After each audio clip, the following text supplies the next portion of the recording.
प्रिय विद्यार्थियों, आज हम लोग एक नया चैप्टर स्टार्ट करने जा रहे हैं। कंपनी अंकेक्षण का, कंपनी ऑडिट और साथ ही स्टैट्यूटरी रिपोर्ट और उसके ऑडिट के बारे में क्या प्रोविज़न है, और ऑडिट ऑफ डिवेंचर्स, ऋण पत्रों का किस तरह से अंकेक्षण किया जाता है उसके बारे में चर्चा करेंगे। इसकी चर्चा की आवश्यकता यूँ पड़ रही है क्योंकि आप जानते हैं कि कंपनी की अपनी अलग विशेषताएं होती हैं। सामान्य अंकेक्षण के सिद्धांत और प्रक्रियाएं जो हैं उनके बारे में तो हम लोग चर्चा कर चुके हैं, लेकिन चूंकि प्रत्येक व्यावसायिक संगठन की अपनी विशेषताएं होती हैं और सिद्धांत प्रक्रियाओं का हम कोई इस तरह से स्टैंडर्ड फिक्स नहीं कर सकते हैं जो सभी पर लागू किया जा सके बिना किसी बदलाव के। अलग अलग व्यवसाय में लगी कंपनियों की भी अपनी अलग अलग विशेषताएं होती हैं। तो आज इस चैप्टर में कंपनी से संबंधित जो ऑडिट है वो किस तरह से की जाती है, उनकी विशेषताएं क्या होती हैं, अंकेक्षण को किस तरह, अंकेक्षक को अपना कार्य प्रारंभ करने से पहले क्या करना चाहिए, उसके बारे में ब्रीफ में डिस्कशन करूंगा। तो अंकेक्षक अगर किसी कंपनी के आप अपॉइंट होते हैं तो अंकेक्षण प्रारंभ करने से पूर्व आपको क्या तैयारी करनी चाहिए उसके बारे में। पहली बात तो यह नियुक्ति संबंधी जानकारी लेनी चाहिए कि कंपनी विधान 2013 के द्वारा नियुक्ति करने के वो अधिकारी हैं या नहीं है, और नियुक्ति करने का जो प्रावधान है कंपनी विधान में उसका पालन किया गया है या नहीं किया गया है। अंकेक्षक को अपनी नियुक्ति से संबंधित कर्तव्यों का भी पालन करना चाहिए जो चार्टर्ड अकाउंटेंट एक्ट्स 1949 में दिए गए हैं। कुल मिलाकर के अंकेक्षक को ये देखना चाहिए कि नियुक्ति जो है वो नियमानुसार है और जो प्रावधान है उनका पालन किया है या नहीं किया गया है। साथ ही व्यवसाय जिसका आप ऑडिट करने जा रहे हैं तो उसके बारे में भी आपको जानकारी ले लेनी चाहिए। जिस व्यवसाय का आप ऑडिट करने जा रहे हैं उसका वित्तीय वर्ष और संचालक मंडल के जो संचालक हैं उनका नाम, पता, व्यवसाय, नियुक्ति की तिथि वगैरह के बारे में जानकारी ले लेनी चाहिए। और व्यापारिक वर्ष उनका क्या है या वित्तीय वर्ष क्या है वो इसलिए ज़रूरी होता है क्योंकि बहुत से कार्य ऐसे होते हैं जो व्यापारिक वर्ष के अंतिम दिन करने होते हैं, जैसे रोकड़ व प्रतिभूतियों की जांच, स्टॉक का निरीक्षण करना। तो इसके बारे में उसको पहले जानकारी ले लेनी चाहिए। साथ ही कंपनी के प्रबंध के विषय में भी जानकारी ले लेनी चाहिए कि कंपनी का प्रबंध संचालक या प्रबंधक में से किसके हाथ में है कंपनी का प्रबंध, और कंपनी प्रबंधक जो हैं वो किस तरह से अपने कार्यों को गति देते हैं। तो इसके बारे में भी अंकेक्षक को देख लेना चाहिए। ये भी ध्यान रखना चाहिए कि प्रबंधक और प्रबंध संचालक व्यक्ति दोनों एक ही हैं या अलग अलग हैं, इसके बारे में भी उसको जानकारी ले लेनी चाहिए। लेखों से संबंधित जो पार्षद सीमा और अंतर नियम होते हैं उनकी जानकारी ले लेनी चाहिए। आप जानते होंगे कि पार्षद सीमा नियम means memorandum of association company का एक आधारभूत प्रलेख होता है, डॉक्यूमेंट होता है जो कंपनी के उद्देश्य को परिभाषित करता है और उसका जो अधिकार क्षेत्र है उसको निश्चित करता है। इसके बिना किसी भी कंपनी का रजिस्ट्रेशन भी नहीं होता है। एक तरह से आप कह सकते हैं ये कंपनी का जीवन दाता प्रलेख होता है। और पार्षद सीमा नियम में हम जानते हैं कि 6 तरह के वाक्य होते हैं। नाम वाक्य, name clause, registered office clause means स्थान वाक्य, उद्देश्य वाक्य, ऑब्जेक्ट्स क्लॉज, लायबिलिटी क्लॉज, पूंजी वाक्य, संघ तथा हस्ताक्षर वाक्य, एसोसिएशन एंड सब्सक्रिप्शन क्लॉज। इसमें से जो ऑडिट के पॉइंट ऑफ व्यू से वाक्य मुख्य होते हैं वो दो ही होते हैं, एक तो उद्देश्य वाक्य और पूंजी वाक्य। क्योंकि कंपनी कि जब आप ऑडिट करने जाते हैं तो आपको ये देखना होता है कि कंपनी ने निर्धारित सीमा के बाहर जाकर के तो कोई कार्य नहीं किया है। उद्देश्य वाक्य में यही बताया जाता है कि कंपनी कौन कौन से कार्य करने का अधिकार रखती है और कौन से कार्य करने का अधिकार नहीं रखती है। जो पूंजी वाक्य होता है उसमें कंपनी की अधिकृत एथोराइज कैपिटल, उसका अंशों में विभाजन, किन शेयर्स में आपने कितनी वैल्यू में किया है, अंशों के प्रकार मीन्स इक्विटी प्रेफरेंस के संबंध में जानकारी होती है। तो अंकेक्षक के लिए महत्वपूर्ण होता है कि जो अंश निर्गमन है वो इस वाक्य के अनुकूल है या नहीं है, इसकी जानकारी वो ले सकता है। साथ ही कंपनी के अंतर नियम जो होते हैं उनके बारे में भी उसको देख लेना चाहिए।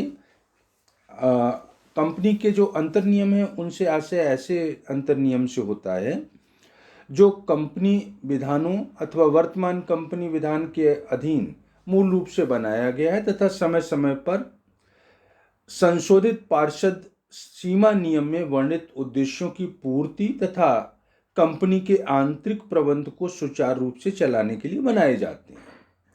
एक निजी असीमित और प्रत्याभूति द्वारा सीमित कंपनी स्वयं के अंतर नियम के तहत रजिस्ट्रेशन करा सकती है, जबकि अंशों द्वारा सीमित सार्वजनिक कंपनी स्वयं के अंतर नियमों का रजिस्ट्रेशन करा सकती है अथवा चाहे तो कंपनी विधान की जो सारणी टेबल ए है उसमें जो क्लॉज या नियम बताए गए हैं उनको अपना सकती है।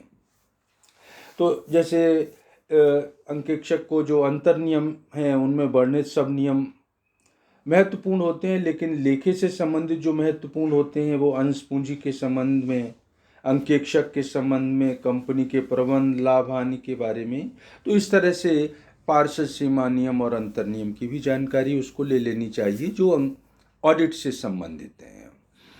साथ ही प्रविवरण प्रोस्पेक्टस, आप जानते होंगे कि प्रविवरण एक ऐसा प्रलेख को कहते हैं जिसका निर्गमन कंपनी द्वारा अंश या ऋणपत्र खरीदने के लिए जनता को एक तरह से निमंत्रण पत्र दिया जाता है। तो उसमें कौन कौन सी टर्म्स कंडीशन स्टेटमेंट दिए गए हैं उनके बारे में भी उसको जानकारी ले लेनी चाहिए। संस्था मीन्स कंपनी की ऑडिट जब आप करने जा रहे हैं तो कंपनी की जो पुस्तकें हैं उनके बारे में भी उसको जानकारी होनी चाहिए। कंपनी में 3 तरह की मुख्य रूप से आप कह सकते हैं पुस्तकें रखी जाती हैं। एक तो होती हैं अकाउंटिंग बुक्स जिसमें अकाउंटिंग ट्रांजैक्शंस को दर्ज किया जाता है।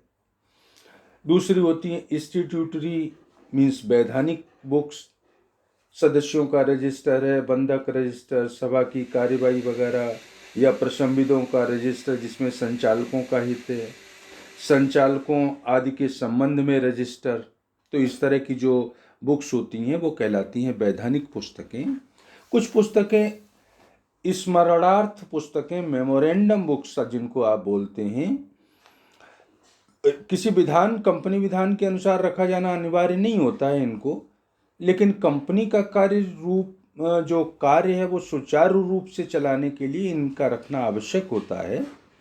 जैसे आप कहें कि गुड्स इनवर्ड बुक, माल आगमन पुस्तिका, माल बहिर्गमन आउटवर्ड बुक, आदेश मिला है आपको प्राप्ति order received book, order placed book, order आपने दिया है। तो इस तरह की जो बुक्स हैं वो मेमोरेंडम बुक्स कहलाती हैं। तो अंकेक्षक को उनके बारे में भी जानकारी प्राप्त कर लेनी चाहिए कि कौन कौन सी और पुस्तकें किस तरह से मेंटेन की जा रही हैं। Internal control system means internal audit और इंटरनल चेक के बारे में भी उसको जानकारी ले लेनी चाहिए, क्या प्रक्रिया है, किस तरह से अपनाया जा रहा है। और अगर ये उस कंपनी का पहला ऑडिट नहीं है, मीन्स ऑडिट पहले हो चुका है, तो लास्ट ईयर का जो फाइनल अकाउंट और ऑडिटर की रिपोर्ट है उसको भी लेकर के उसका अध्ययन कर लेना चाहिए। तो ये तो बात हुई कि अंकेक्षक को किसी कंपनी का ऑडिट करने से पहले कुछ प्रारंभिक तैयारी करनी चाहिए या किस तरह से वो अपने ऑडिट का कार्यक्रम प्रारंभ करेगा, उसके लिए क्या आवश्यकताएं होंगी, तो उसके बारे में मैं बात कर रहा था आपसे। अब बात करता हूं कंपनी अधिनियम के अंतर्गत जो वैधानिक रिपोर्ट होती है, उस वैधानिक रिपोर्ट को अंकेक्षक चूंकि साइन करता है उस पर, तो अंकेक्षक के द्वारा वैधानिक जो रिपोर्ट होती है उसके बारे में क्या प्रोविज़न है, उसकी चर्चा आप लोगों से करूँगा। तो वैधानिक रिपोर्ट में जो होती है स्टैट्यूटरी रिपोर्ट, वैधानिक रिपोर्ट में लिखी जाने वाली बातें कौन कौन सी हैं उसके बारे में चर्चा करनी है। साथ ही एक और पॉइंट लेंगे आज के डिस्कशन के लिए कि जो डिवेंचर्स हैं, उन कितने प्रकार के डिवेंचर्स होते हैं, किस तरह से इशू किए जाते हैं, और फिर अगर उनका हमें ऑडिट करने की आवश्यकता हो तो डिवेंचर्स का ऑडिट आप किस तरह से करेंगे।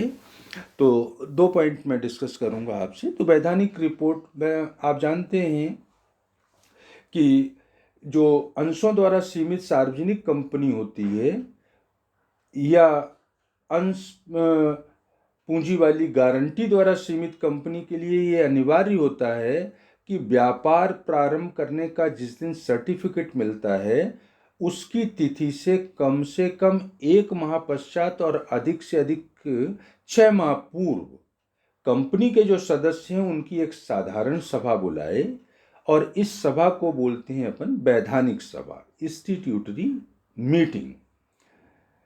और जो सभा का नोटिस होता है, जैसे आप कह रहे हैं कि 21 दिन पूर्व संचालकों को देना होता है और उसके साथ एक रिपोर्ट अटैच करनी पड़ती है जिसको बोलते हैं हम वैधानिक रिपोर्ट।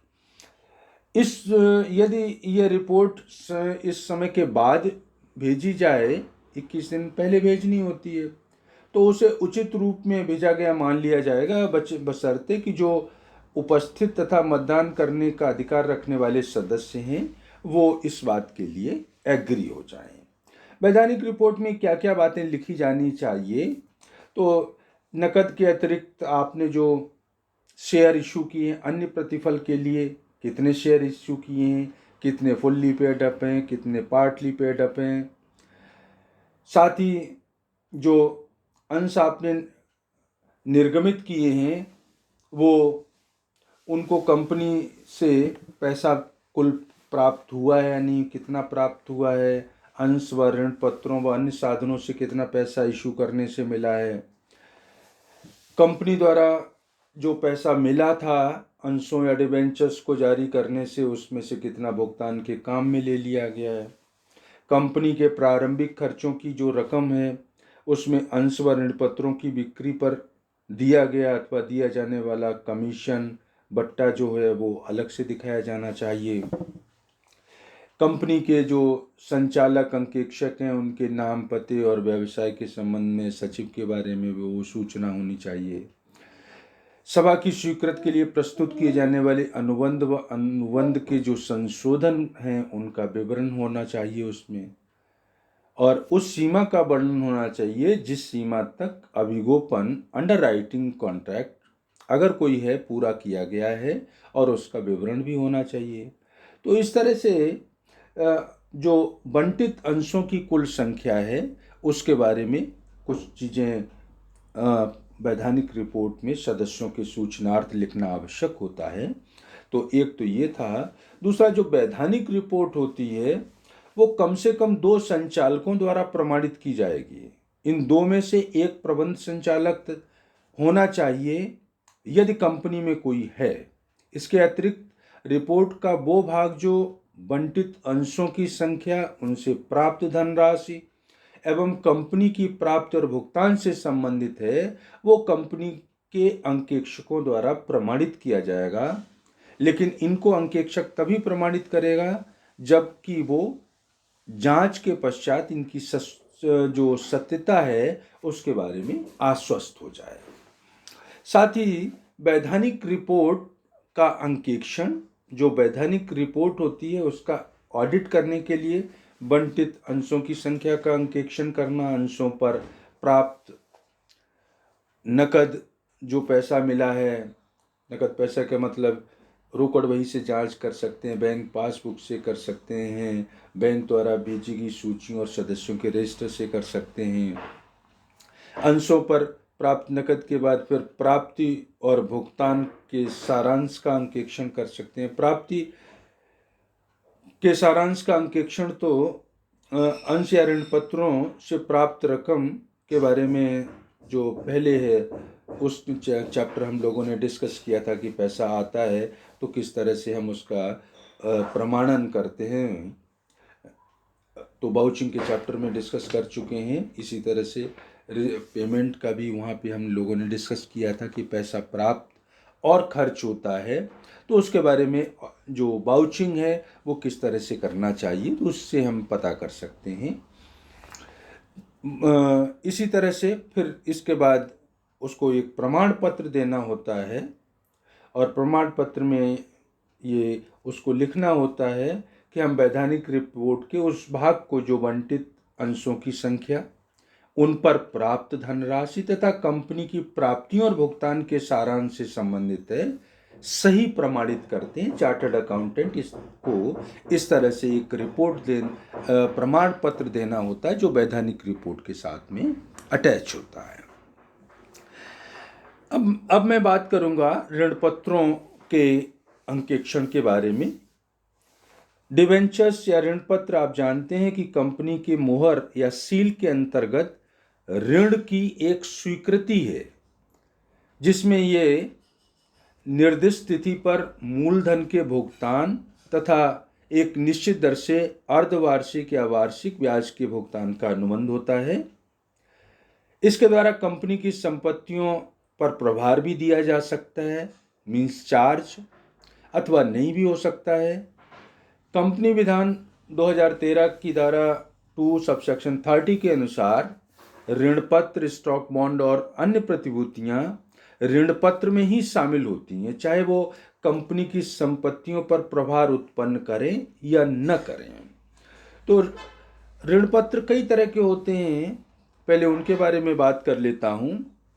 बंधक वाले ऋण पत्र, ऐसे ऋण पत्र जिनका भुगतान कंपनी की कुछ या संपूर्ण संपत्तियों के प्रभाव द्वारा सुरक्षित होता है, वो बंधक या मॉर्गेज डिवेंचर्स कहलाते हैं।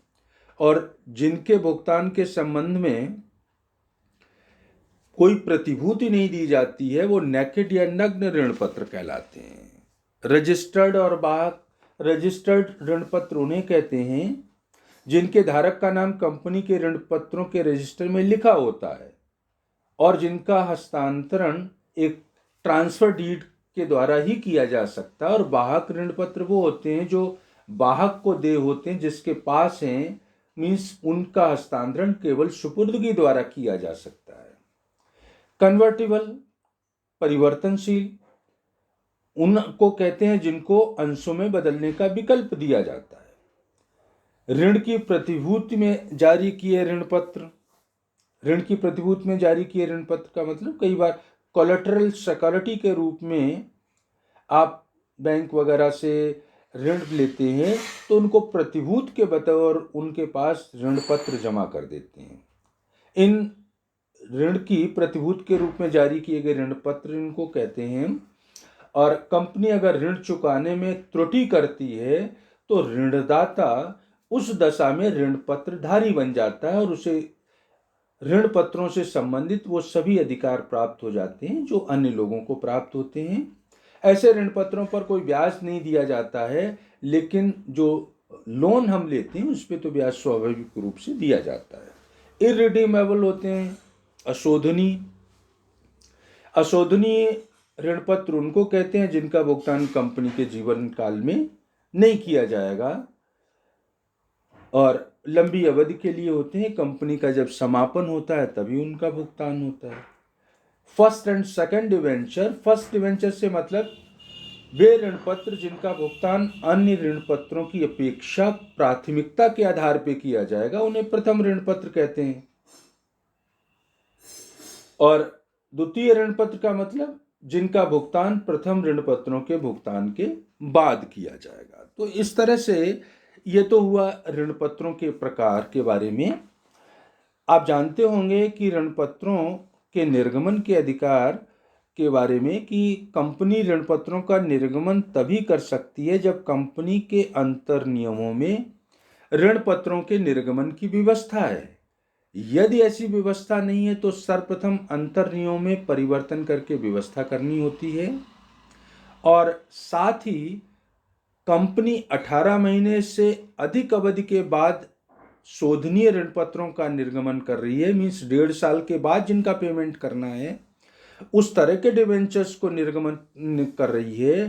तो ऋण पत्रों के निर्गमन से पूर्व उसका किसी मान्यता प्राप्त रेटिंग संस्था जैसे क्रिसिल केयर आदि रेटिंग एजेंसी हैं, इनसे रेटिंग कराना आवश्यक है।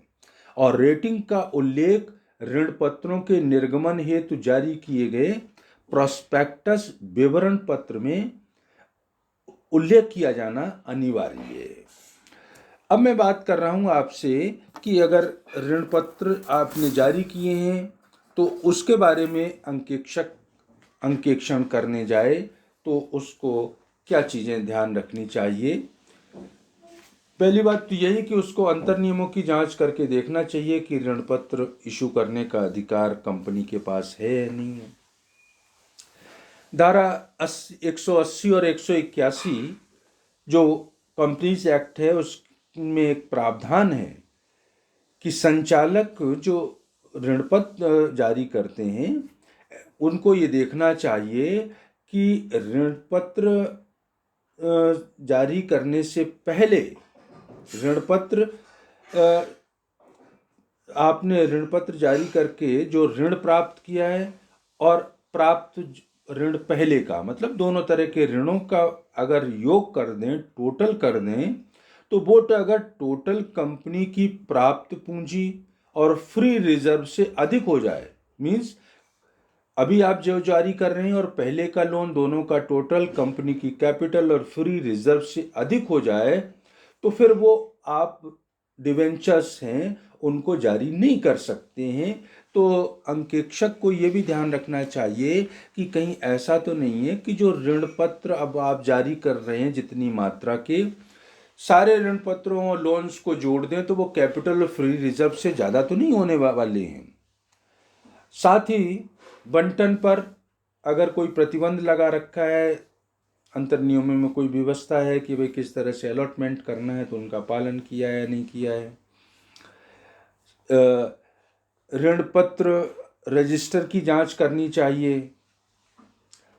अगर ऋण पत्रों के लिए कोई रजिस्टर आपने रखा हुआ है तो उसकी जांच करने का प्रॉपर एंट्रीज वगैरह हैं या नहीं है। हस्तांतरण मतलब अंकेक्षक को देखना चाहिए कि ऋण पत्रों के हस्तांतरण के संबंध में कंपनी जो विधान है उनकी धाराओं का पालन किया है या नहीं किया है।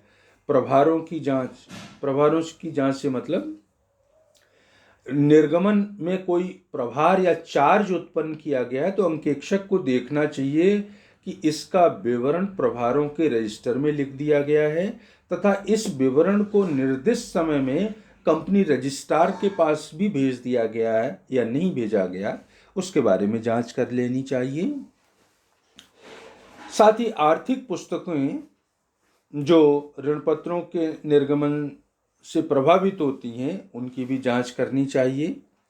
नकद प्रतिफल की जांच मतलब ऋण पत्रों का निर्गमन नकद प्रतिफल के लिए किया गया है तो रोकड़ बही का प्रमाणन कर लेना चाहिए, बैंक पासबुक की मदद ले। अन्य प्रतिफल है तो कॉन्ट्रैक्ट की कमीशन बट्टा दिया है तो अंकेक्षक को देखना चाहिए कि सही खाते में डेबिट कर दिया गया है। और जब तक वो पूरा डेबिट नहीं हुआ है तब तक बैलेंस शीट के एसेट साइड में मिसलेनियस एक्सपेंडिचर के रूप में हम उनको दिखा सकते हैं। इसी तरह से जो आवेदन हुआ था, बंटन हुआ था, वो संचालक सभा की कार्यवाही पुस्तक से देख लेना चाहिए कि जो राशि मांगी थी पुस्तकों में उनकी प्रॉपर एंट्रीज हैं या नहीं है। प्रीमियम की भी हम जांच कर सकते हैं। जमानत पे कोलेटरल सिक्योरिटीज़ के रूप में दिए हैं तो उसके बारे में पुस्तकों में देख लेना चाहिए कि लेखा किया गया है नहीं किया गया है। साथ ही ब्याज के संबंध में अंकेक्षक को देखना चाहिए, ऋण पत्रों के ऊपर ब्याज की दर क्या है, कौन कौन सी ड्यू डेट्स हैं, और इसके संबंध में लेखा पुस्तकों में प्रॉपर एंट्रीज कर दी गई हैं या नहीं की गई हैं, इसके बारे में भी जांच कर लेना चाहिए।